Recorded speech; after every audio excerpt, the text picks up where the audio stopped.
téléspectateurs de Radio Télépixel, bonsoir à vous tous. C'est un plaisir immense et énorme de vous rencontrer cette fin de semaine encore une fois pour notre présentation qui est Facilité. Facilité, c'est l'émission où l'on parle de technologie numérique, de ce qui se fait, de ce qui se passe dans ce secteur et l'on ramène des invités sur cette plateforme pour venir nous parler de leur expérience et on aborde aussi certains concepts clés qui dominent dans l'industrie.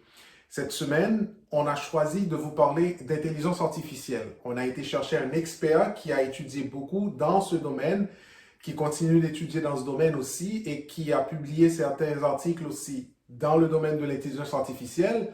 On s'est déjà parlé sur cette plateforme. Son nom, c'est Géranson Proyel. C'est un doctorant en informatique cognitive. C'est un chercheur scientifique, c'est un théologien.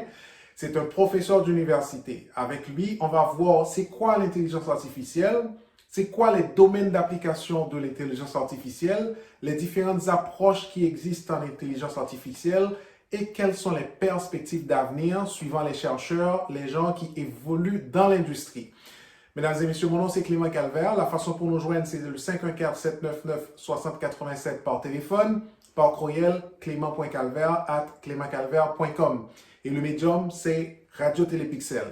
Géranson, c'est un plaisir immense pour nous de te recevoir encore une fois sur la plateforme de l'émission Facilité pour venir parler à notre auditoire. Comment ça va, Géranson?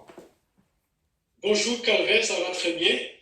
Je suis très ravi d'être invité à votre émission pour parler d'un sujet très populaire, très répandu à travers le monde, qui est l'intelligence artificielle.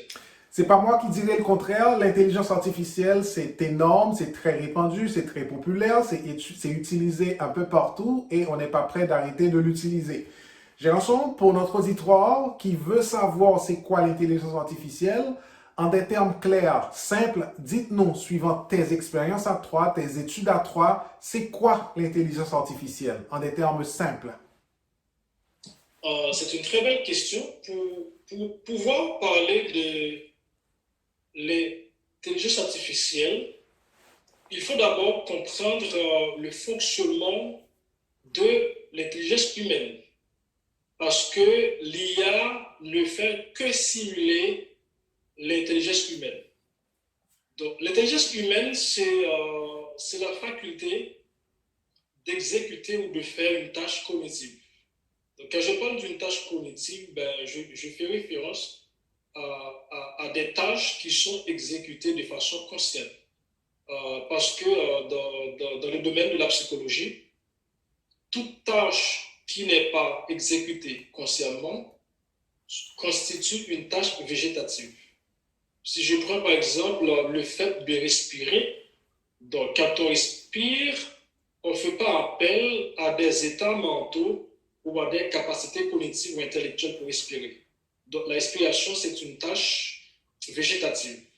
Donc quand on parle d'intelligence, il faut faire référence à des tâches cognitives, des tâches qui nécessitent des états mentaux. Donc, en ce sens, l'intelligence artificielle est perçue par les chercheurs comme un ensemble de méthodes, un ensemble de techniques ou d'algorithmes qui sont mis en œuvre dans l'objectif de pouvoir fabriquer, de pouvoir créer des machines ou des ordinateurs capables de simuler l'intelligence humaine. Donc, grosso modo, quand on parle de l'IA, on voit une machine qui est capable de penser ou de faire des tâches à la manière des êtres humains. Et Géranson, j'apprécie énormément ton approche, là, parlant de la respiration pour expliquer comment on introduit les machines. La respiration, effectivement, ça ne demande aucune faculté intellectuelle pour pouvoir le faire. C'est une tâche végétative. C'est une très bonne approche que j'apprécie pour pouvoir vraiment nous expliquer c'est quoi l'intelligence artificielle. Mais on va aller un petit peu plus profond, Géranson, parce que je sais qu'en intelligence artificielle, on parle de différentes approches. Suivant mes lectures, on parle de l'approche symboliste, on parle de l'approche naturaliste. Est-ce que tu peux nous dire, en des termes très clairs, effectivement, En quoi consistent ces deux approches? C'est quoi la différence entre ces deux approches? Et permettre à notre auditoire, pardon, à nos auditeurs de comprendre ces deux approches et ultimement, s'il y a vraiment une préférence, avantage ou inconvénient par rapport à ces deux approches que l'on retrouve en intelligence artificielle. Effectivement, il y a deux approches qui prédominent le domaine de l'IA, qui sont respectivement l'approche symboliste et l'approche naturaliste. Quelle est la différence existante entre ces deux approches? Dans le cadre d'une approche symboliste, on a une machine qui comprend des symboles, une machine qui comprend des règles. C'est-à-dire, en général, les ordinateurs ordinaires ne comprennent pas le langage naturel. Comment ça fonctionne? On va injecter dans une machine des informations sous forme de règles, sous forme de symboles. Maintenant, cette machine-là est capable d'interpréter ces symboles pour produire des résultats. Ça, c'est l'approche symboliste. Donc, on a une machine qui ne comprend pas le langage naturel. Donc, il y a un langage intermédiaire, c'est un algorithme qui est compris entre la machine et l'humain. Maintenant, on va fournir à la machine des informations sous forme de symboles. La machine ne comprend que les symboles. Et elle va pouvoir interpréter ces symboles pour produire des outputs, pour produire des résultats. Ça, c'est l'approche symboliste. Okay. Tandis que dans le cadre d'une approche naturaliste, la machine cognitive est perçue comme une machine qui est capable de capter des signaux ou des informations dans son environnement. Par la suite, la machine va d'abord analyser ces informations, ces signaux, les traiter pour produire des résultats. L'exemple que je peux prendre tantôt, c'est quelqu'un qui va traverser la rue. Lorsque vous traversez la rue, vous regardez le feu. Maintenant, si le panneau de signalisation affiche le feu rouge, automatiquement, dans un clin d'œil, la personne qui va traverser la rue capte le signal, le feu rouge, elle l'analyse, elle traite et elle prend des décisions. Elle prend la décision de ne pas traverser la rue. Donc, la personne est assez intelligente pour capter les informations dans son environnement, les analyser et prendre des décisions. Donc, c'est ça l'approche naturaliste. C'est une machine qui est capable de capter des informations dans son environnement. Par la suite, elle va les analyser, les traiter pour produire des outputs. Donc, la machine n'a pas besoin d'un programme intermédiaire pour comprendre qu'est-ce qui se passe dans son environnement. C'est ça, en gros, la différence existante entre l'approche symboliste et l'approche naturaliste.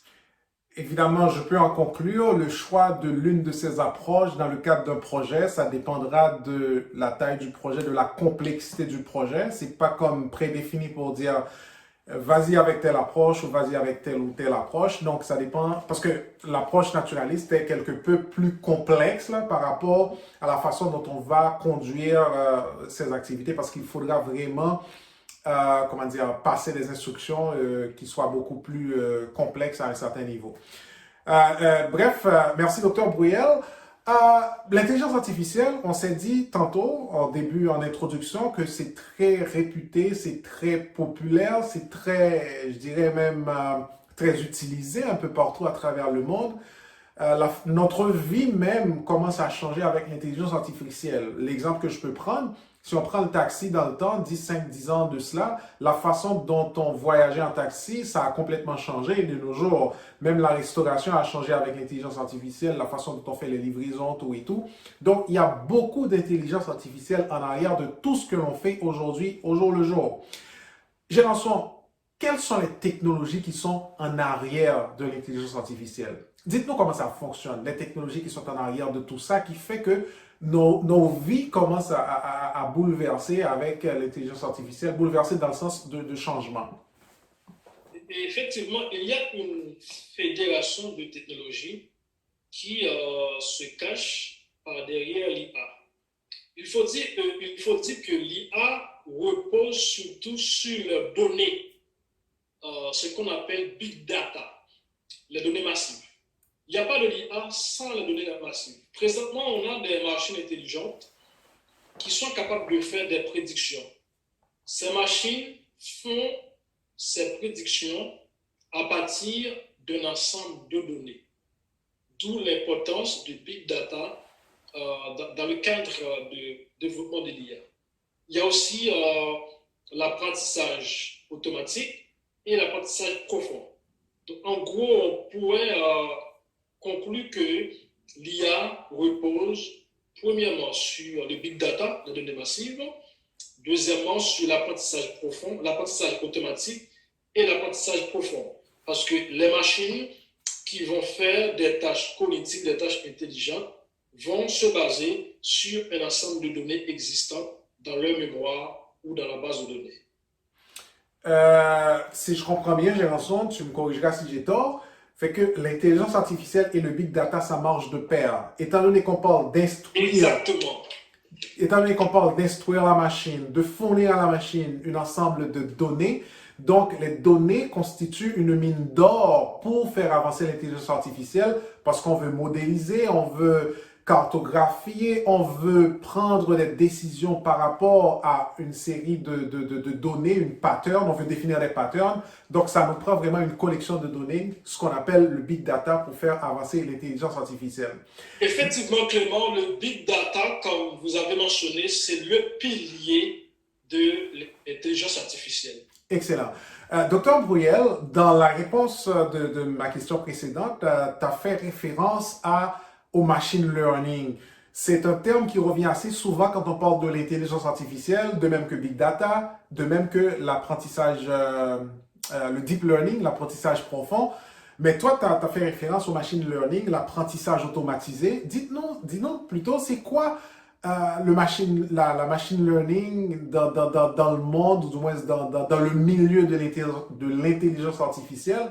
C'est quoi exactement, en quoi ça consiste, la machine learning, pardon? La machine learning ou l'apprentissage automatique, pour bien la comprendre, je vais prendre un exemple d'un enfant de 10 ans qui va à l'école. Donc, si on veut que l'enfant soit capable d'identifier un chien, un chat ou un cheval, donc, on va présenter à l'enfant plusieurs échantillons de chiens, de chats et de cheval. Et l'enfant est capable d'apprendre à partir de l'ensemble d'exemples. C'est comme ça fonctionne la machine learning. La machine learning, c'est une machine qui est capable de prendre des décisions, de faire des tâches, sans que ces tâches aient été programmées au préalable. Donc, la machine apprend à partir d'un ensemble de données. Donc, la machine s'entraîne. On entraîne la machine à partir d'un ensemble de données. Si, par exemple, on veut avoir une machine qui est capable d'identifier un chien, la machine dit ça, c'est un chien. On va l'entraîner. On va fournir à la machine un exemple de chien. Si on veut que la machine soit capable d'identifier une maison, on va d'abord fournir à la machine un ensemble d'exemples de maisons. Maintenant, la machine va apprendre à partir de ces données fournies. Si prochainement, on fournit à la machine une nouvelle maison et un chien, la machine sera capable d'identifier la maison et le chien. Parce que la machine apprend à partir d'un ensemble de données préalables, définies au préalable. Donc, c'est ça, l'apprentissage automatique. Cependant, Clément, permettez-moi, il y a une différence existante entre l'apprentissage supervisé, machine learning supervisé, et l'apprentissage automatique non supervisé. Qui veut dire? Dans le cadre de l'apprentissage machine supervisé, de l'apprentissage automatique supervisé, il y a des données qui sont fournies au préalable. La machine va prendre des décisions à partir de l'ensemble de données qui sont fournies au préalable. Autrement dit, il y a un ensemble d'entrées. Donc, la machine va fournir des données en sortie en se basant sur un ensemble de données entrées que la machine connaît préalablement. Tandis que dans le cadre de l'apprentissage automatique non supervisé, la machine n'a aucune donnée au préalable. Il n'y a aucune donnée en entrée qui a été fournie à la machine. Et la machine est capable de produire des résultats. Ça veut dire quoi? On n'avait pas fourni à la machine l'exemple d'une maison. Maintenant, quand on fournit à la machine une maison, elle est capable d'identifier c'est une maison. Ça, c'est l'apprentissage non supervisé. Pour simplifier et pour résumer, dans le cadre de l'apprentissage automatique supervisé, la machine connaît déjà les données en entrée. Donc, à partir de l'ensemble de ces données fournies en entrée, elle va afficher des outputs, elle va afficher des résultats, elle va prendre des décisions. Donc, elle connaît déjà des données. Tandis que dans le cadre de l'apprentissage non supervisé, la machine ne connaît aucune donnée, elle n'a aucune information au préalable et elle est capable d'identifier par exemple une maison en sortie ou bien un chien. Excellent. C'est la différence existant entre l'apprentissage supervisé et l'apprentissage non supervisé. Docteur Bruyel, par rapport à cette définition que tu viens de nous donner pour la machine learning, est-ce que tu peux nous dire quels sont les domaines d'application ou domaines d'activité de l'intelligence artificielle ou quels peuvent être les domaines d'activité par rapport à cette définition pour dire qu'on instruit la machine avec un ensemble d'objets, la machine pourra, quant à elle, définir ou prédire quels sont d'autres objets qui vont être fournis par rapport à ce qui a été donné auparavant. Donc, dis-nous, Gérançon, quels sont les domaines d'activité de l'intelligence artificielle dans la vie courante? Présentement, l'IA, plus précisément, les systèmes intelligents sont présents dans plusieurs secteurs d'activité. Plus précisément dans le domaine de la santé, dans le domaine bancaire, et même dans le secteur universitaire. D'abord, je vais prendre un exemple dans le secteur bancaire, dans le secteur médical. Lorsque un médecin veut détecter la maladie d'un patient, le médecin se base sur un ensemble de symptômes qui se manifestent chez le patient. À partir d'un ensemble de symptômes spécifiques, le médecin va tirer une conclusion. C'est ce qu'on appelle l'approche inductive. On se base sur un ensemble de cas spécifiques pour faire une induction, pour générer de nouvelles connaissances, pour faire en philosophie, pour générer des inférences. C'est comme ça aussi fonctionne la machine learning. Par exemple, présentement, il y a des systèmes à base de connaissances installés dans des hôpitaux. Il y a un patient qui, par exemple, se présente à l'hôpital pour être diagnostiqué. Il y a un ensemble de questions qui vont être posées, qu'on va poser au patient. Maintenant, à partir des réponses fournies par ce patient, autrement dit, à partir d'un ensemble de symptômes qui se manifestent, la machine elle-même va conclure que ce patient atteint telle maladie. Donc, premièrement, les systèmes intelligents sont fréquents dans le secteur médical. Deuxièmement, les systèmes intelligents sont très utilisés, sont très présents dans le secteur bancaire. Préalablement, quand on veut identifier, par exemple, un client qui est admissible à l'obtention d'une carte de crédit ou non, donc, il y a un agent bancaire qui va passer une entrevue à ce client, qui va lui poser des questions pour être sûr est-ce que cette personne-là, ce client-là est qualifié pour l'obtention d'une carte de crédit. Présentement, il y a des applications intelligentes qui font ce job. Ces applications intelligentes, elles vont d'abord collecter un ensemble de données sur le patient, les données sur la façon dont il gère son téléphone, son plan d'Internet. Ensuite, l'application est assez intelligente pour poser des questions, pour passer l'entrevue à ce client. Maintenant, à partir de toutes ces informations-là fournies par le client, ainsi que d'autres données qui ont été collectées, le système est capable de dire que tel patient est qualifié ou non pour l'obtention du crédit. Excellent. Même dans le monde politique, les systèmes intelligents sont présents. Présentement, il y a un robot canadien qui prédit le résultat de l'élection américaine. Donc, ce robot se base sur un ensemble de données sur les réseaux sociaux publics. À partir de ces données, à partir de l'intention des votants, le robot est capable de prédire le résultat. Ça ne veut pas dire que ça va être... le robot peut...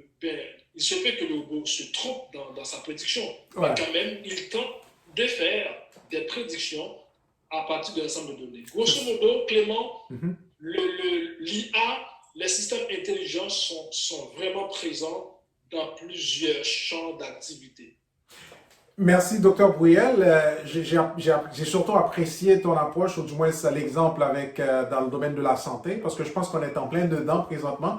Avec le virus actuel, l'intelligence artificielle a été beaucoup sollicitée, soit pour définir, pour collecter des données, le comportement de certaines personnes par rapport au virus, et puis de ces données-là, prendre des décisions finales. Donc, et même pour essayer de faire le traçage aussi. Donc, l'intelligence artificielle est vraiment présente un peu partout. Et parlant de ça, Gérançon, pour conclure notre entretien aujourd'hui, ma dernière question pour toi, quelles sont les perspectives d'avenir pour l'intelligence artificielle, suivant ce que tu as lu, suivant les chercheurs que tu côtoies? Je sais que tu côtoies beaucoup de sommités dans ce domaine. Alors, quelles sont les perspectives d'avenir suivant les chercheurs, suivant les professionnels dans l'industrie, pour les années à venir, ou même pour les jours à venir, si je peux dire? Les perspectives d'avenir de l'IA sont très énormes. Les chercheurs veulent être capables de fabriquer une machine qui peut penser. Donc, c'est un défi. Est-ce qu'une machine ne peut pas venir à penser?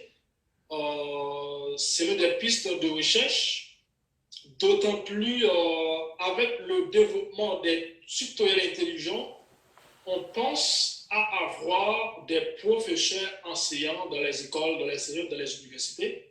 Donc, on n'aura pas besoin nécessairement, de professeurs pour enseigner. Donc, un robot peut faire le cours, un robot peut corriger l'examen, un robot peut encadrer les étudiants. Donc, il y a plusieurs perspectives d'avenir de l'IA. Donc, cependant, on n'est pas trop sûr. Donc, mais on pense qu'il y a beaucoup d'efforts qui sont faits par les chercheurs ainsi que par les experts, par les professionnels dans l'industrie. Présentement, ma thèse est basée sur l'IA. Donc, je suis en train de faire une thèse où je pourrais permettre d'automatiser la taille fonctionnelle de logiciel. Donc, je développe un outil qui est capable de générer des triplets à partir des textes écrits en langage naturel. Donc, en gros, on peut conclure qu'il y a d'énormes perspectives d'avenir dans le domaine de l'IA. Dr. Bruyel, merci de t'avoir mis disponible pour nous et de partager tes connaissances et expériences en intelligence artificielle avec notre auditoire. Merci Clément d'avoir été invité par vous. Bonne journée. Mesdames et messieurs, c'était Facilité. Notre invité, c'était Dr. Gérançon Bruyel. Avec lui, on a discuté de l'intelligence artificielle, définition d'abord, les différentes approches qui existent, les perspectives d'avenir et les technologies qui se cachent derrière l'intelligence artificielle. Et comme on a dit en tout début d'émission, l'intelligence artificielle, c'est très répandu. Un peu partout, on en retrouve et on va en retrouver un peu plus loin encore avec l'intelligence artificielle. Mesdames et messieurs, l'émission c'est Facilité. C'est un rendez-vous hebdomadaire, que l'on a avec vous toutes les fins de semaine. Et mon nom, c'est Clément Calvert. La façon de nous rejoindre, c'est par téléphone au 514-799-6087. Et vous pouvez nous joindre aussi par courriel au clément.calvert@clémentcalvert.com. Le médium pour cette émission, c'est Radio Télépixel. Et je remercie notre technicien, notre metteur en ondes, notre réalisateur, Tony, qui est toujours là avec nous, qui nous assiste toujours. Je tiens à le remercier particulièrement pour tous ses efforts pour la réalisation de cette émission. D'ici là, je vous souhaite de passer une excellente fin de semaine. Je vous donne rendez-vous à la 8e. Bonsoir.